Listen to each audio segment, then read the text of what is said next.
झुलने के छैया बन में दुख हरिया बिताइला हो। यही झुलने के छैया बन में दुख हरिया बिताइला हो।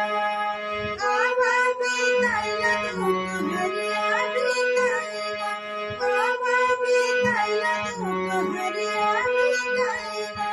यही झुलने के छैया गोरी हम जिंदगिया बिताइले हो। यही झुलने के छैया गोरी हम जिंदगिया बिताइले हो। नई झुलने के छैया मन में दुख हरिया बिताइला हो। 4 महीने गर्मी के दिनवा